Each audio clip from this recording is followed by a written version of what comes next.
Hello folks, welcome back to the channel. In this video, I'm going to give you my full review of the brand new Micro-OLED VR headset that is the Meganex Superlight 8K.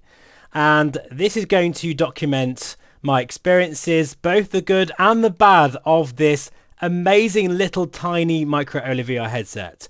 So let's just have a look at some of the unboxing as I talk through some of the specifications and major features of the Meganex Superlight.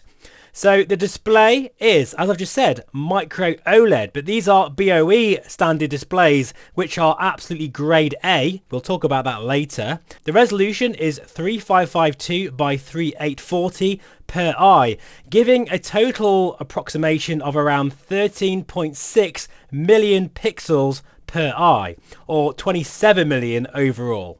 So yes, this thing packs a punch, and those lenses are absolutely part of the reason why this is a very special headset. This doesn't have mixed reality pass-through, eye tracking, all the rest of it which you've come to expect from, say, headsets like the Somnium VR1.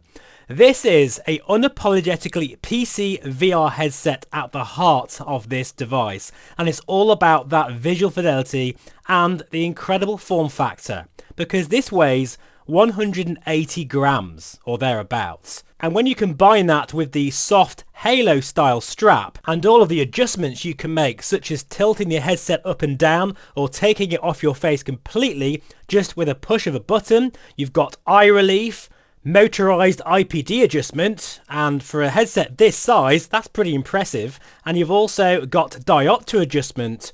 There is a lot of adjustability with this headset, and let's face it, as we are all so different and have personal preferences on how we love to wear VR headsets, the more adjustments the better. And this being one of the lightest headsets in the world right now, it's quite incredible to think that on top of that, you've got all of this flexibility on how you want to wear the headset. For example, you could even take off the face blocker completely, which gives you a more perceived wider field of view, and I like how that's done with magnets. And what a refreshing change, because it feels so much nicer to snap into place, and it just generally feels a lot more premium than the usual Velcro affair, which even some of the top-end manufacturers still use, which I don't understand. Magnets are definitely the way to go. You can see here, this is a Steam VR dongle for your Lighthouse-based controllers, which is very nice they've included that. And I must say, the unboxing experience overall is very, very nice. This is the soft strap. Now, I'm usually not a fan of a soft strap. It's just something that I feel very often does not support the weight of the headset. And I've always said, funny enough, that pretty much every VR headset I've ever tried needs a top strap. Well, in this case, I am very pleased to say that it works as intended, and even when using it on a motion rig, as you've seen in some of my tests, it stays put. One thing I will say though is the cable that comes with it is relatively short, and because the headset is so tiny, it also feels a little bit bulky. Now, if this was a Pimax Crystal or Somnium VR1 or even a Quest, it wouldn't be such an issue, but because the headset is so tiny, you can feel a little bit of that weight when using room scale VR. So I would recommend just opting for the 5mm optical cable, because it has a lot more give. However, for this channel's focus, that is flight simming sitting down, it's really no issue at all. So as you can see, this is everything you get in the box with the Meganex Superlight 8K, and for this part of the video I'm going to go through the major factors, that is visuals, lenses, comfort and overall use, and the things I've learnt as we fly in Microsoft Flight Simulator 2024 for a full flight in the Learjet from Edinburgh to Oxford. And I'm also going to give you some of my bad points, because this headset is absolutely not perfect. Right, so let's start with the obvious. The visuals of this headset is by far some of the best I've ever seen. And that is because Panasonic has not skimped out at all with this panel. In fact, they are giving you top dollar grade A BOE Micro OLED technology, the very best that is available in this industry so far. That is where your money is going, because yes, This headset is rather expensive. I'll go into that as well in more detail a bit further in this review. But the reason why is because you are getting the absolute best panel in the industry. And I'm telling you, when it comes to the actual panel itself, I'm not referring to clarity per se. I'm talking about just the quality of the colors of the beautiful image that's in front of me. There is absolutely zero screen door effect, no mirror at all. The consistency of the colors are fantastic. I don't see any issues with chromatic aberration. And overall, when I look at that sky, it really genuinely feels like there's nothing in the way between me and that beautiful sky. In terms of the brightness, that is where LCD and QLED displays do beat the Meganex. But I have noticed that the brightness is actually better than that of the big screen beyond. And further to this, when I was doing my test, there was a bug in the software that wouldn't allow me to go to maximum brightness. But now that I've tried it, I'm really surprised how bright this display can get. And for me, it's more than adequate. It's not Somnium VR1 levels of brightness. Notice I do mention this headset quite a lot in this review because really, that's the only other headset that it compares to in terms of visual quality. But it definitely is bright enough for me. And with Micro-OLED technology, you're going to get the best, deepest blacks as you would find with your own eyes in real life, because this is organic looking. And compared to anything else that is QLED and of course LCD, there is no beating this display for its colours and just beautiful visuals. It's a feast for the eyes, and it is the party piece of the Meganex Superlight, and it's the thing that I get so excited about the most. Well, actually, almost, because there's something else about this headset that makes me even more excited, because that panel is paired with some of the best lenses I've ever seen. I've always wanted a Micro-OLED sharp display, but unfortunately it seems to be the case very often that the lenses are where VR manufacturers really fall down. I'm thinking here of the big screen beyond and the awful glare, and even if you think about the Pimax crystal, that is an amazing display, but those aspheric lenses, they can be an issue, and you can see sometimes that the sweet spot is not as good as it should be. But the good news is the lenses of this headset are at the same standard as the panel. They are superb, and they remind me very much of the Quest 3. The only thing I'll say there though is the lenses are smaller than that of the Quest 3. So I still feel that the Quest 3 definitely beats this in terms of the sweet spot, but it's very, very close. And by the way, anyone out there that thinks I'm referring to the display quality, not at all. The Meganex blows apart the Quest 3 when it comes to visuals. It's way, way above what you'd expect from the Quest 3. I'm just talking about the lenses themselves. Now here's a great example here. I fancy a cup of tea. I'm just flipping the headset up and there we go. Nice cup of tea and back into VR. I love that feature. Very, very cool. So I think we can establish that the Meganex is the most beautiful display that I've personally ever seen in VR to date. That is quite a statement, especially as you know, folks, I have tried all the major VR headsets. And don't get me wrong, there is sharper VR headsets out there. I still feel that the Somnium VR1 is a sharper headset than this.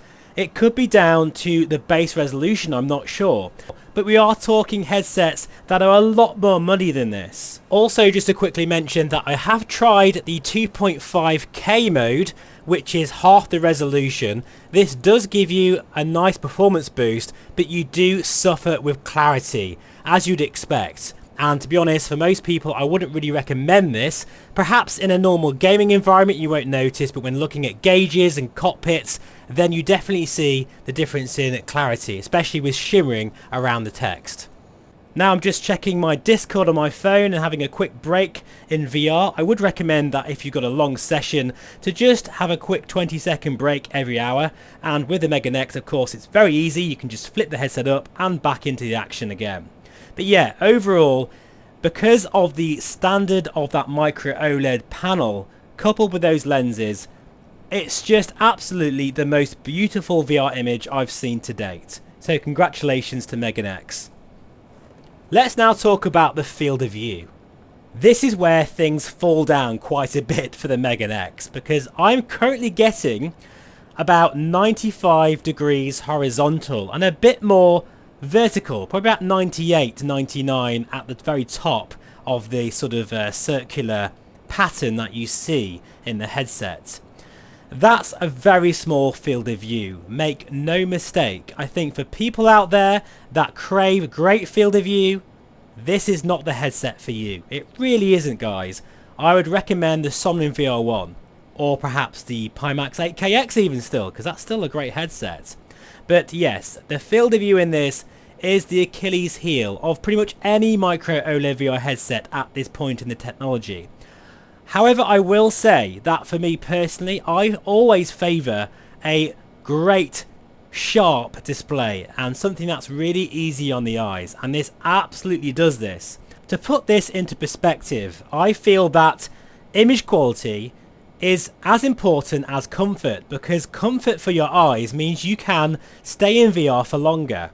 And I've pulled a 5-hour session in the Meganex recently.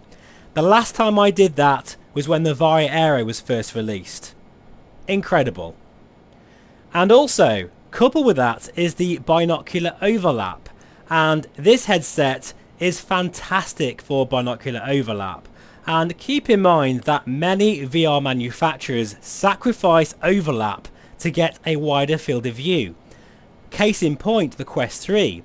Meta tilted those lenses and sacrificed that overlap to give you a better horizontal field of view, but that can cause you eye strain.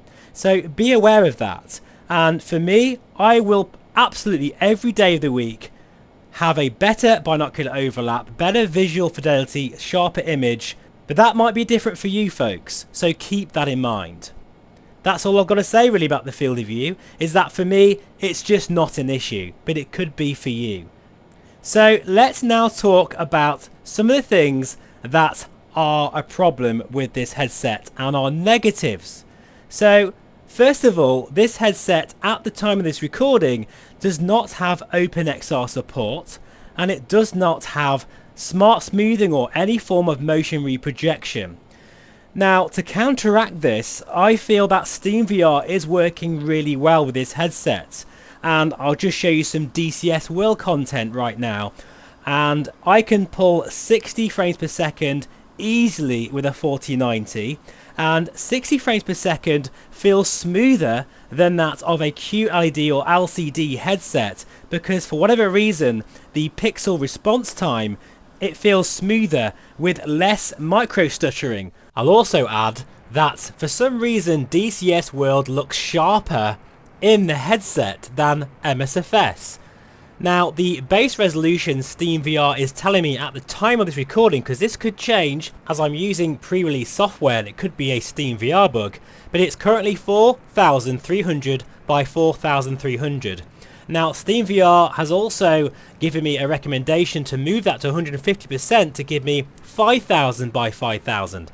But even then, I've noticed with a 4090 that you can run that, because the 4090 is such a beast at high resolutions. And I can't wait to try a 5090, which will be on the channel very soon. But there's no doubt about it that DCS World looks absolutely phenomenal in this headset and runs really well. Now, sticking with things I don't like, because there's plenty of them with this headset, believe it or not, and that is there's no eye tracking. And that's why I'm sticking here with DCS, because this performance I'm getting here, and bear in mind it is lower because I'm recording, it could be easily 90 frames per second if we could use dynamic foveated rendering. It is a great shame, and I've got no doubt that some people will be put off by this, but for me, even as a DCS World user, because the performance feels so much smoother at 60 frames per second than, say, a normal traditional headset with LCD panels, it's not so much of a deal breaker as I thought it would be. But if you are after a headset with eye tracking, then stay away from the Meganex Superlight. Anyway, a quick break from my voice, and we'll go into the next thing I don't like about the Meganex.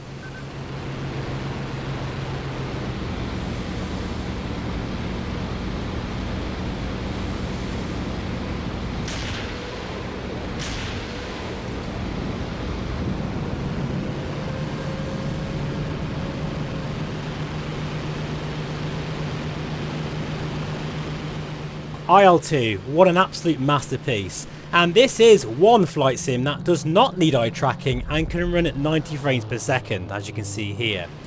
But yes, the next thing I don't like about the Meganex is the field of view. It has to be said that even though I don't mind it, it's still not ideal. And of course, just like you guys, I would love 150 degrees field of view. But please understand that there is only two options out there right now, and that is Micro-OLED. You get all the amazing colours, deep blacks and incredible sharpness, no mirror, beautiful displays, but you get a smaller field of view, or you go for the QLED option with the spheric lenses, which means you get a bit more distortion and you don't get deep rich blacks, but you get much wider field of view and a larger headset, might I add. So pick your poison, folks. We cannot have the best of both worlds right now. There's no doubt about it that a greater field of view gives you more immersion and more situational awareness when you're looking in a dogfight. So again, keep that in mind, as I've already said. So a couple of other things to note, and keep in mind, Shiftel did send me my Meganex for free for review purposes, but as you know from this channel, I give you the whole picture and I tell you how it is. It makes no difference to me at all. Although I do really appreciate that they've sent me this, because it means I can tell you guys what I think. So one of the big deals is it has no AMD GPU support. This is quite a common thing, it seems, in the VR industry at the moment, and it's such a great shame, and I hope that in the future that they can re-look at this. But for now, if you've got an AMD based GPU, then definitely do not buy the Meganex. Another negative could be that this headset does not have integrated audio right now, although Shiftel are looking into an audio head strap, which is great news. At the time of this recording, there is no integrated audio, but there is a USB-C port that you can use. And two more other things that are a niggle. This does not have a very good returns policy. And while this is typical for Japanese business, this is not something that is more favourable in the European market, of course. And really, Shiftel are marketing this as a hygiene product. So once you've used it, they consider this as non-returnable. Unless, of course, your headset is faulty. However, from what I've seen so far, everyone who has got their Meganex is absolutely over the moon with it. And so far, the quality is absolutely top-notch, with the greatest panels you can possibly imagine, and it seems that there is no sort of teething issues with the hardware. So hopefully that will bode well for European and US deliveries. But please keep in mind that you cannot return this just because you don't like it. And the last thing is, this headset does suffer from software bugs. There's been a couple of times where the headset has crashed on startup. It is worth bearing in mind, this is beta software, but I just thought I'd let you know in case these bugs are not resolved. Now, I'll just show you some of the software now. I must admit, it's a very nice little interface. It is lacking in some features, especially as I'm used to the Somnium VR1, of course, and the Vario, and even the Pimax, it must be said, have great software solutions. It's a good start though by Shiftel, and considering this is their first venture into VR hardware, there is some nice options in there, and I hope over time it can get better and better. You could also argue that this headset does not have inside-out tracking, and you do need at least one base station, and everything you've seen in this footage is using one base station.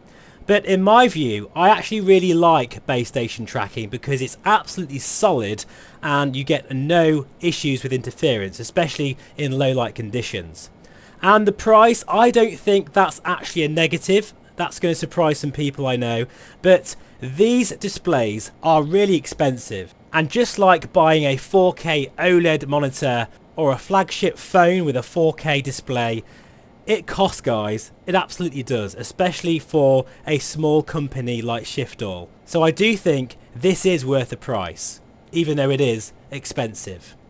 I guess one other thing, and this is the final thing, but you know, this is what this channel is. I tell you everything. I do feel there is a bit of warping still with their current distortion profile, and it could be better. It's not a big deal, folks, so don't worry. I think for most people they won't notice, but there is a little bit of warping with the outer edges of the lenses, so keep that in mind.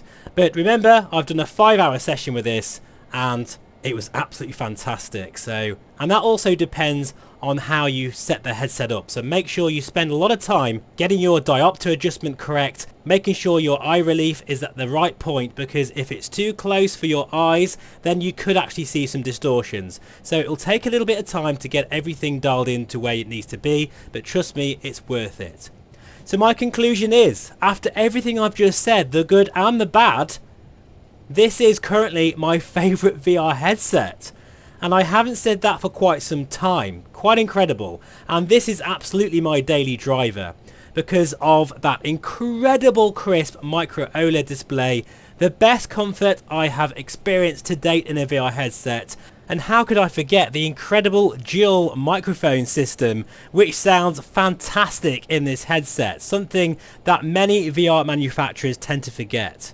But above all else, it's about the quality of that panel, which is hard to describe, other than saying what I said at the beginning of this video.